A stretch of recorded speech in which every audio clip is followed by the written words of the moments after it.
Hello friends, आज के इस वीडियो में हम लोग एमीन्स का रिएक्शन नाइट्रस एसिड के साथ देखेंगे। तो जो अमीन का रिएक्शन नाइट्रस एसिड के साथ है वो एग्जाम पॉइंट ऑफ व्यू से काफ़ी ही इम्पॉर्टेंट रिएक्शन है, जिसमें कि डाइजोनियम साल्ट बनता है, जिसको आप रिप्लेस करके बहुत सारे कंपाउंड बना सकते हैं। तो इस वीडियो को हम लोग दो पार्ट में देखेंगे। पहला पार्ट में हम लोग प्राइमरी एमीन का नाइट्रस एसिड के साथ रिएक्शन और दूसरा पार्ट में हम लोग सेकेंडरी एमीन का नाइट्रस एसिड के साथ रिएक्शन। तो इस वीडियो में हम लोग केवल प्राइमरी एमीन का रिएक्शन देखेंगे। नेक्स्ट वीडियो में हम लोग सेकेंडरी एमीन का नाइट्रस एसिड के साथ रिएक्शन के बारे में बात करेंगे। तो सबसे पहला प्रश्न उठता है कि नाइट्रस एसिड क्या है। हम लोग HNO2 को नाइट्रस एसिड के नाम से जानते हैं। ए मोलिक्यूल जो होता है अनस्टेबल होता है। इसका लेविस डॉट स्ट्रक्चर आप लिखिए तो कुछ इस तरीके का होगा। ये इस मोलिक्यूल का लेविस डॉट स्ट्रक्चर है। ए मोलिक्यूल जो होता है अनस्टेबल होता है, इसीलिए जब हम लोग किसी चीज़ को या एमीन को HNO2 के साथ रिएक्शन करते हैं तो HNO2 को हम लोग को उसी समय यानी जिस टाइम रिएक्शन कर रहे हैं उसी टाइम बनाना होता है, यानी इनडायरेक्टली इसको हम लोग बनाते हैं। तो कैसे हम लोग HNO2 को जनरेट करते हैं? हम लोग सोडियम नाइट्राइट NaNO2 के साथ HCl का अगर रिएक्शन करें तो आपको बेसिकली HNO2 मिलता है इस रिएक्शन में एंड एक मोलिक्यूल NaCl मिलेगा। तो ये जो है HNO2 का हम लोग जनरेशन करते हैं इनडायरेक्ट तरीके से। जैसा कि हमने पहले भी कहा, ए मोलिक्यूल जो है HNO2 अनस्टेबल मोलिक्यूल है। एसिडिक मीडियम में क्या होता है, ए मोलिक्यूल एक H+ लेकर के वाटर को रिलीज कर देता है और नाइट्रोसोनियम आयन फॉर्म करता है। तो एसिडिक मीडियम में क्या हो रहा है, आपके पास HNO2 है, मीडियम एसिडिक है यानी H+ अवेलेबल है, यानी मीडियम में H+ अवेलेबल है। यहाँ से एक H+ ले करके कुछ इस तरीके का प्रोडक्ट बनाएगा। यहाँ पे ऑक्सीजन के पास 2 लोन पेयर है, इस ऑक्सीजन के पास एक फॉर्मल चार्ज होगा।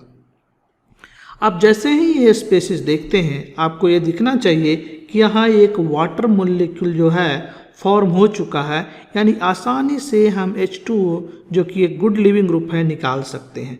तो इस मोलिक्यूल से आप एक H2O मोलिक्यूल अगर निकाल दीजिएगा तो क्या बचेगा, आपका H2O मोलिक्यूल आउट हो गया, plus N double bond O, यहाँ पे एक लोन पेयर है, एक यहाँ लोन पेयर है, यहाँ पे एक लोन पेयर है। इस नाइट्रोजन पे देखिए एक प्लस चार्ज आएगा जो कि फॉर्मल चार्ज होगा। इसको हम लोग बोलते हैं nitrosonium ion. Nitrosonium EM word हम लोग यूज़ करते हैं जब किसी पे पॉजिटिव चार्ज हो, तो इसको हम लोग बोलेंगे नाइट्रोसोनियम आयन। ये जो मॉलिक्यूल है नाइट्रोसोनियम आयन रेजोनेंस स्टेबलाइज्ड है।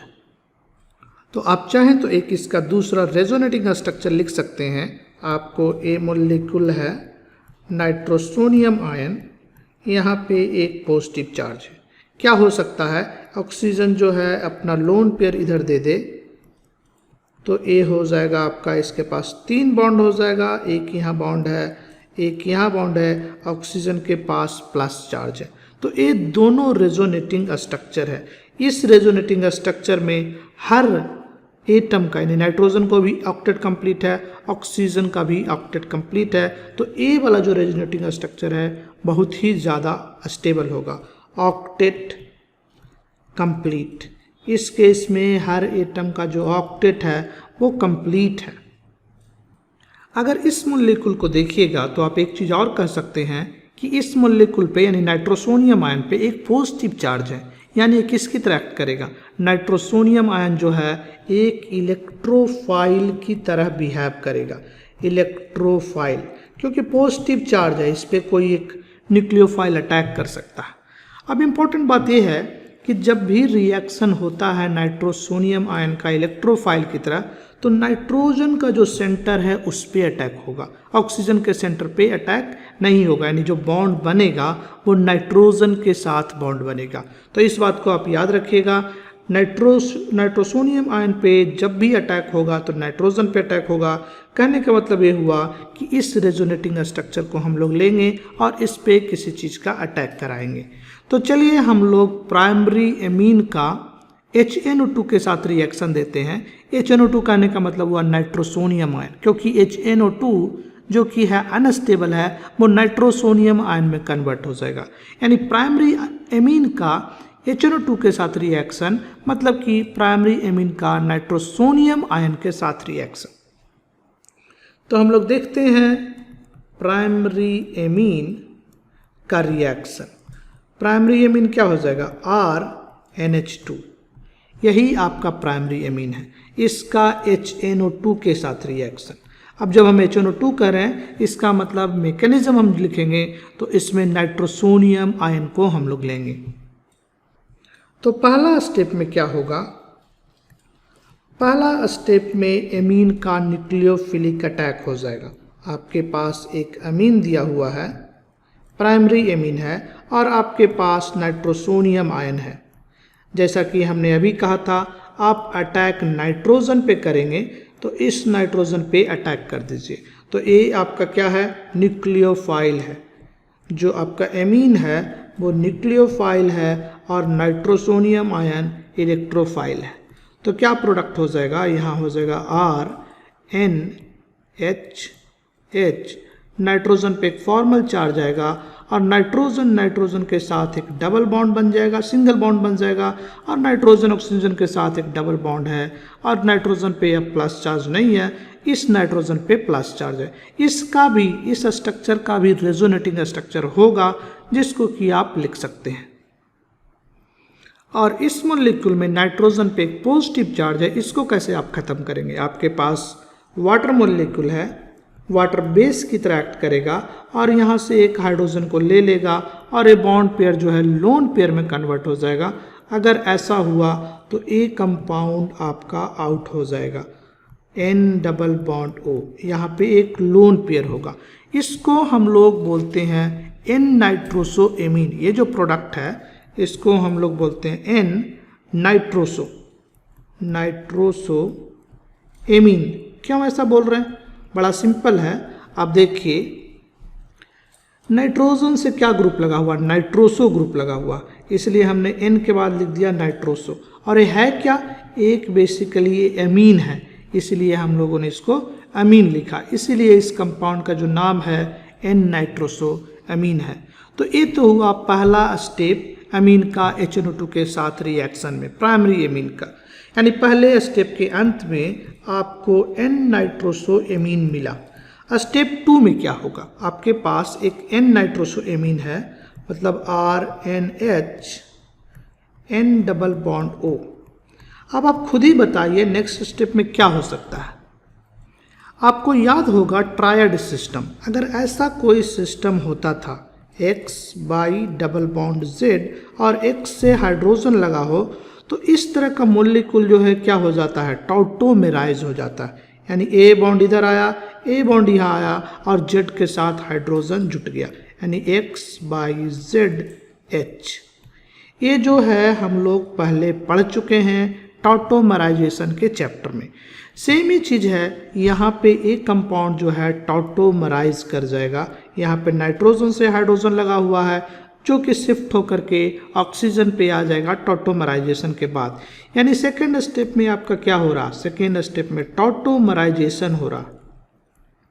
यहाँ पे OH आ जाएगा और यहाँ पे एक लोन पेयर, यानी सेकेंड स्टेप जो है टॉटोमराइजेशन का स्टेप है। आप चाहें तो टॉटोमराइजेशन का मैकेनिज्म भी लिख सकते हैं, जिसको कि हम लोग पहले भी डिस्कस कर सके हैं। इसका मैकेनिज्म आप दो तरीके से सोच सकते हैं। पहला तरीका तो ये होगा RNH और इधर आपका लगा हुआ है, इसको हम ऐसा लिखते हैं NH, N double bond O, और यहाँ पे एक लोन पेयर है, एक यहाँ पे लोन पेयर है। एक क्या होगा, इस ऑक्सीजन का इस हाइड्रोजन के साथ एक हाइड्रोजन बॉन्ड बनेगा, यानी ए वाला शिफ्ट इधर की तरफ होगा, यानी ऑक्सीजन नाइट्रोजन के साथ बॉन्ड बन जाएगा ए, नहीं ए वाला जो बॉन्ड है, ए वाला बॉन्ड इधर की तरफ शिफ्ट होगा, यानी ऑक्सीजन हाइड्रोजन के साथ एक बॉन्ड बन जाएगा और ए जो बॉन्ड है इधर शिफ्ट हो जाएगा। अगर ऐसा हुआ तो क्या हो जाएगा, ऐसा करिएगा अगर आप, तो यहाँ पे R है, N है, यहाँ पे नाइट्रोजन नाइट्रोजन के बीच में डबल बॉन्ड, ऑक्सीजन, इसके बाद हाइड्रोजन, तो देखिए यही आपका टॉटोमेराइज प्रोडक्ट है, यानी टॉटोमराइजेशन करके आपने एक कंपाउंड बना लिया। आप चाहते तो इसका एसिडिक मीडियम में जो हमने टॉटोमराइजेशन का मैकेनिज्म लिखा था वो भी लिख सकते हैं, यानी कि इस मॉलिक्यूल से इस मॉलिक्यूल में कैसे कन्वर्सन हो रहा। एक तरीका तो हमने दिखाया हाइड्रोजन बॉन्डिंग के थ्रू, दूसरा तरीका एसिडिक मीडियम में टॉटोमराइजेशन आप कर सकते हैं, आपको सिंपल लिखना होगा। सो सेकंड जो तरीका है उसका हम लोग डिस्कस कर रहे हैं, RN डबल बॉन्ड NOH, नहीं यहाँ पे था आपका NHNO, सो यहाँ पे है आपका हाइड्रोजन और यहाँ पे O। अब इसको टॉटोमराइज करना है। मीडियम कैसा है, एसिडिक। एसिडिक मीडियम में आपके पास H+ अवेलेबल है, तो क्या करेगा, ये जो लोन पेयर है ऑक्सीजन का एक H+ ले ले। अगर एक H+ ले लेगा तो क्या बन जाएगा, RNH, N double bond O, और यहाँ पे एक हाइड्रोजन और इस ऑक्सीजन के पास एक पॉजिटिव चार्ज आ गया। इस मॉलिक्यूल का एक दूसरा रेजोनेटिंग स्ट्रक्चर भी आप लिख सकते हैं, ए लोन पेयर यहाँ चला जाए और ए लोन पेयर इधर आ जाए, तो क्या हो जाएगा, ये हो जाएगा RNH डबल बॉन्ड N, यहाँ पे ऑक्सीजन और यहाँ पे हाइड्रोजन। अब देखिए दूसरा नाइट्रोजन नाइट्रोजन के बीच में एक दूसरा बॉन्ड बन चुका है। क्या क्या चीज़ें आपको और चाहिए, और यहाँ पे चाहिए आपको, यहाँ जो हाइड्रोजन है उसको रिमूव करना है, तो कैसे करिएगा। अब देखिए इस नाइट्रोजन के पास एक पॉजिटिव फॉर्मल चार्ज है, जो कि होना भी चाहिए था। इस रेजोनेटिंग स्ट्रक्चर में ऑक्सीजन के पास फॉर्मल चार्ज था, इस रेजोनेटिंग स्ट्रक्चर में वही फॉर्मल चार्ज नाइट्रोजन के पास आ चुका है। तो आपको बेसिकली नाइट्रोजन से एक H+ हटाना भी है, तो आप आसानी से वाटर मॉलिक्यूल का सहायता ले सकते हैं। वाटर मॉलिक्यूल आपका बेस की तरह करेगा और यहाँ से H+ ले लेगा और नाइट्रोजन के पास एक लोन पेयर आ जाएगा। तो ये लोन पेयर है, डबल बॉन्ड है, OH है। तो आप देखिए, चाहे तो आप एसिडिक मीडियम का मैकेनिज्म लिखिए, चाहे तो हाइड्रोजन बॉन्डिंग का मैकेनिज्म लिखिए, आपको फाइनल प्रोडक्ट जो है वो सेम ही बनता है। और फाइनल प्रोडक्ट में नाइट्रोजन नाइट्रोजन के बीच में डबल बॉन्ड होता है। इसके पहले देखिए, पहला स्टेप के अंत में क्या था, नाइट्रोजन नाइट्रोजन के बीच में सिंगल बॉन्ड, अब नाइट्रोजन नाइट्रोजन के बीच में डबल बॉन्ड है, यानी सेकेंड नाइट्रोजन नाइट्रोजन बॉन्ड जो है कि फॉर्म हुआ है। 1 NN bond has form, 1 extra आपका, एक तो पहले से ही था, अब दूसरा 1 NN बॉन्ड हैज फॉर्म्ड।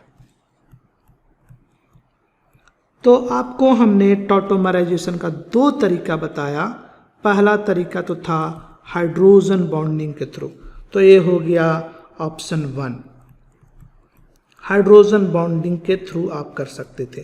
दूसरा तरीका हमने बताया कि एसिडिक मीडियम में आप प्रोटोनेट करिए, फिर डीप्रोटोनेट करिए और आपको फाइनल प्रोडक्ट मिलता है, जो कि सेम है इसका प्रोडक्ट पहले स्टेप का और इसका प्रोडक्ट, चाहे तो एसिडिक मीडियम में कीजिए चाहे तो हाइड्रोजन बॉन्डिंग के थ्रू कीजिए, दोनों प्रोडक्ट सेम ही मिलता है आपको। सो बेसिकली ये जो प्रोडक्ट है इसको हम लोग कहेंगे एजो कंपाउंड। नाइट्रोजन नाइट्रोजन के साथ बॉन्ड है एजो कंपाउंड, इसको हम लोग बाद में डिस्कस करेंगे।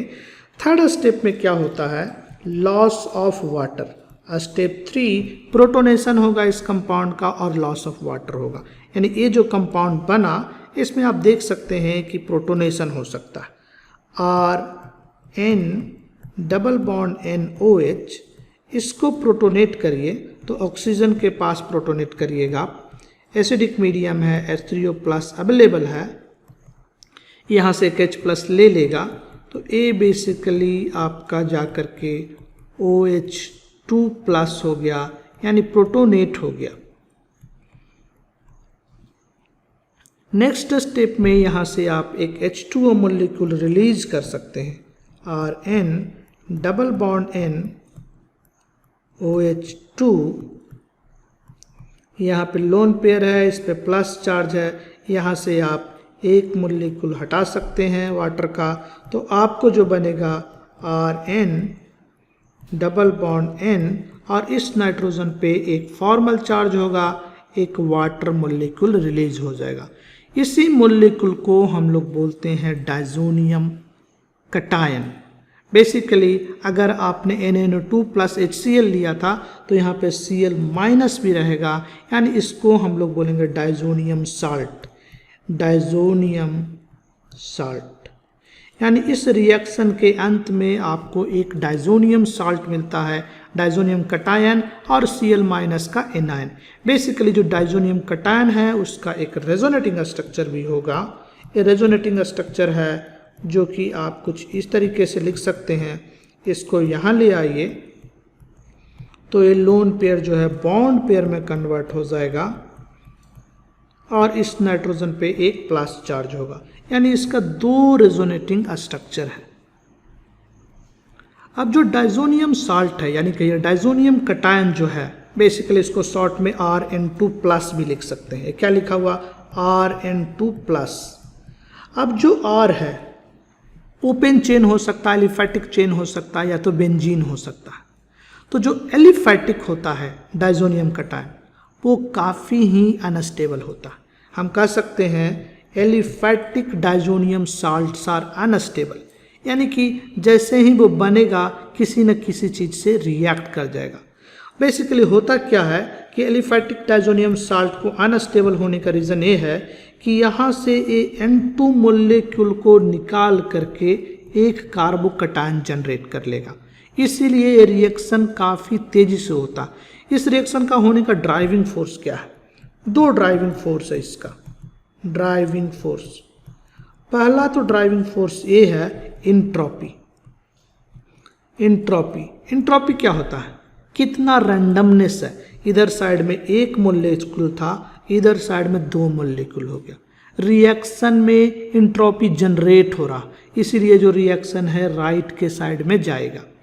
दूसरा ड्राइविंग फोर्स है कि N2 मोलिक्यूल काफ़ी ही अच्छा लिविंग ग्रुप है और साथ ही साथ में गैस है, न्यूट्रल मोलिक्यूल है, इसलिए वो आसानी से निकल जाएगा।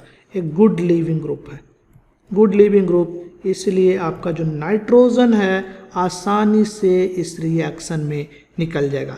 यानी डायजोनियम कटायन के अनस्टेबल होने का क्या रीज़न है? उसका रीज़न हुआ नाइट्रोजन आसानी से निकल सकता है। दूसरा, ये रिएक्शन जो है इंट्रोपी फेवर्ड है, यानी इंट्रोपी भी इस रिएक्शन को फेवर करता है, इसलिए इस रिएक्शन के अंत में एक कार्बोकटायन बनेगा।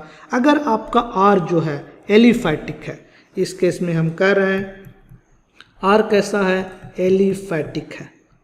एलिफैटिक या कहिए अल्केन डायजोनियम कटायन, आप कह सकते हैं अल्केन डायजोनियम कटायन।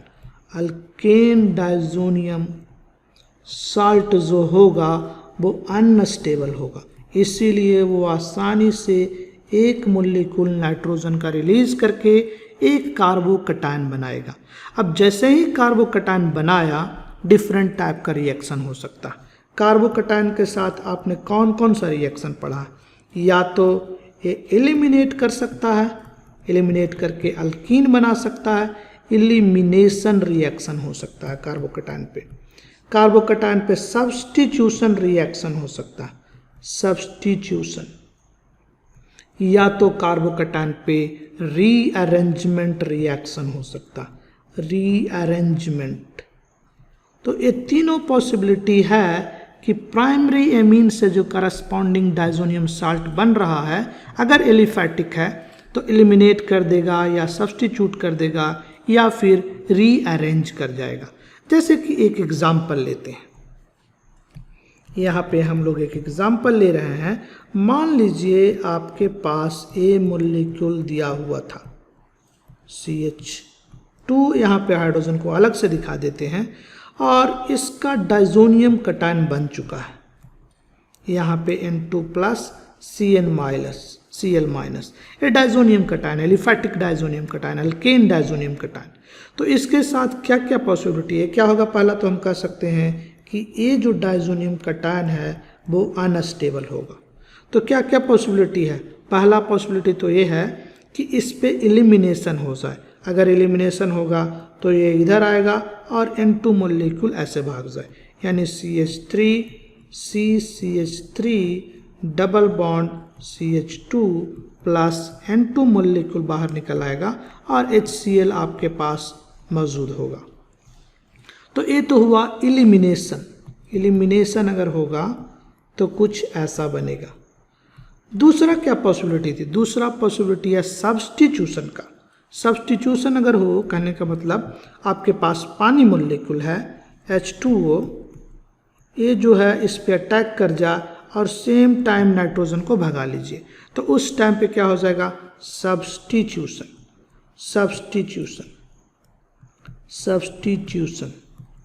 इस केस में क्या हो जाएगा? यहाँ CH3 रहेगा, C रहेगा, CH3 रहेगा और यहाँ पे CH3 है, OH2 प्लस बनेगा जो कि नेक्स्ट स्टेप में एक H प्लस लूज कर देगा, वाटर मोलिक्यूल एक H प्लस को ले सकता है, तो आपको एक अल्कोहल बनेगा।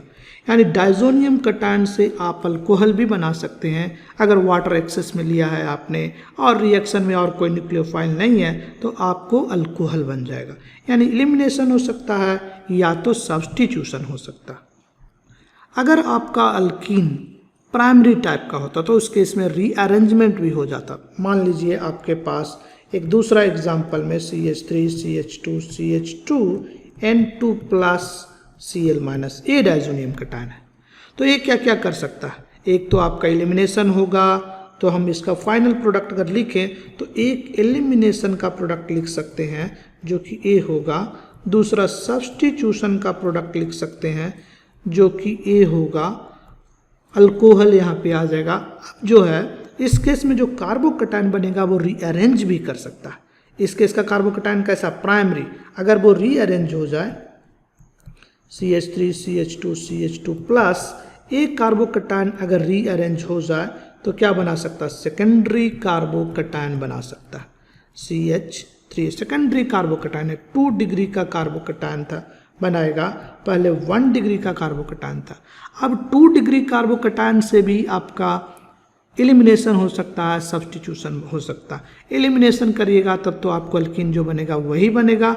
सब्स्टिट्यूशन करिएगा अगर आप इस केस में तो जो प्रोडक्ट बनेगा अल्कोहल बनेगा, बट इस केस में सेकेंडरी अल्कोहल बनेगा। तो कहने का मतलब ये हुआ कि डाइजोनियम साल्ट जो होता है वो अनस्टेबल होता है, उसका जो है एलिमिनेशन हो जाएगा, रीअरेंजमेंट हो जाएगा और सब्स्टिट्यूशन हो जाएगा। फाइनल में आपको जो प्रोडक्ट मिलेगा ये मिक्सचर ऑफ प्रोडक्ट मिलेगा, कोई एक प्रोडक्ट नहीं मिलेगा, ये मिक्सचर ऑफ प्रोडक्ट्स मिलेगा। इसीलिए एलिफैटिक डाइजोनियम कटायन को यूज़ करके हम लोग सिंथेसिस नहीं करते हैं किसी चीज़ का। यानी इसमें कह सकते हैं कि not used as a preparation reaction, यानी diazonium cation, aliphatic diazonium cation is not used for preparation. किसी चीज़ को प्रिपेयर करने में इसका हम लोग यूज़ नहीं करते। तो ये तो ही बात जब R आपका एलिफैटिक चेन है। जैसे कि हमने कहा डाइजोनियम कटायन में R जो है एराइल भी हो सकता है, R जो है एलिफैटिक भी हो सकता है। अगर R आपका बेंजीन रिंग है यानी एराइल है तो हम लोग उसको बोलेंगे aryl diazonium salt. Aryl diazonium salt, aryl diazonium salt. Aryl diazonium salt जैसे कि आपका यहाँ बेंजीन रिंग लगा दीजिए तो ये आपका एराइल डाइजोनियम साल्ट है।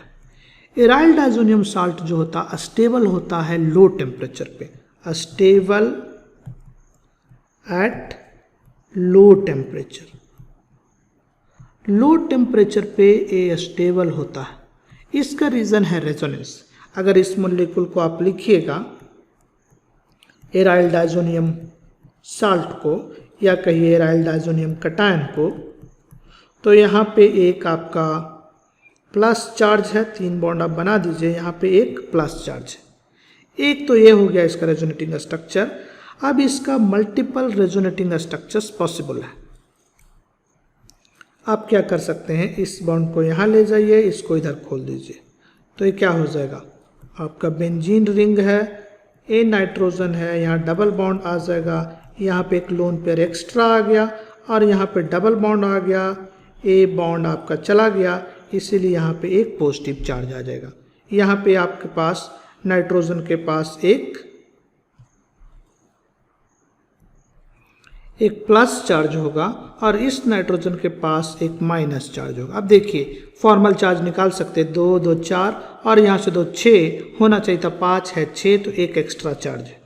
अब दूसरा रेजोनेटिंग स्ट्रक्चर कुछ इस तरीके से लिख सकते हैं, यहाँ पे नाइट्रोजन है, इसके पास प्लस चार्ज, इधर माइनस चार्ज, वो जैसा था वैसा ही है, और इधर रिंग में जो है इलेक्ट्रॉन क्लाउड मूव कर रहा, पॉजिटिव चार्ज यहाँ आ गया। नेक्स्ट स्टेप में आप एक और रेजोनेटिंग स्ट्रक्चर बना सकते हैं, तो अब जो है ये यहाँ आ गया, पॉजिटिव चार्ज यहाँ आ गया, डबल बॉन्ड नाइट्रोजन, इस पे प्लस चार्ज है, इस नाइट्रोजन पे माइनस चार्ज है। नेक्स्ट स्टेप में आप एक और रेजोनेटिंग स्ट्रक्चर बना सकते हैं। आप इस लोन पेयर को शो कर दीजिए, यहाँ शो कर दीजिए, और इस लोन पेयर को यहाँ ले जाइए और इस बॉन्ड को यहाँ शिफ्ट कर दीजिए। अगर ऐसा कीजिएगा तो आपको ए रेजोनेटिंग स्ट्रक्चर आपको मिलेगा। नाइट्रोजन यहाँ पे है, यहाँ पे डबल बॉन्ड होगा, एक बॉन्ड और बन गया, ट्रिपल बॉन्ड, यहाँ पे एक लोन पेयर, और इस नाइट्रोजन के पास एक प्लस फॉर्मल चार्ज है।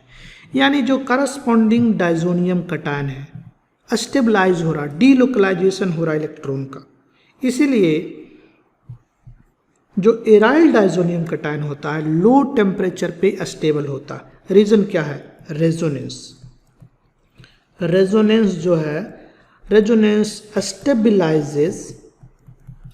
Stabilises the aryl diazonium salt, aryl diazonium salt, या आप कहें डायजोनियम कटायन भी कह सकते हैं। यहाँ पे Cl माइनस होगा हर चीज में, तो ये आपका साल्ट है।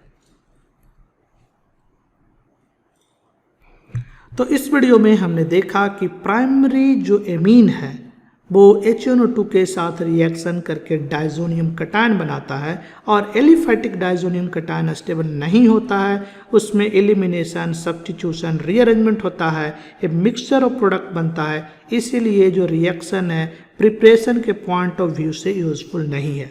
दूसरे साइड में जब आपका एराइल डायजोनियम होता है, यानी बेंजीन रिंग लगा होता है, वो लो टेम्परेचर पे स्टेबल होता है। लो टेम्परेचर पे स्टेबल होने का रीज़न है रेजोनेंस, एंड इसीलिए जो है आपका एराइल डायजोनियम साल्ट्स को यूज़ करके आप बहुत सारा प्रिपरेशन भी करते हैं। तो नेक्स्ट वीडियो में हम लोग देखेंगे अगर आपके पास सेकेंडरी एमीन है तो HNO2 के साथ रिएक्शन कैसा होता है। इस वीडियो को इतना ही रखते हैं। आशा करते हैं कि आपको ये वीडियो अच्छी लगी होगी। अगर अच्छी लगी तो अपने दोस्तों के बीच शेयर करिए, और हम आपसे फिर मिलते हैं एक नए वीडियो में एमीन के कुछ और पहलू को लेकर के। तब तक के लिए bye, take care, thank you.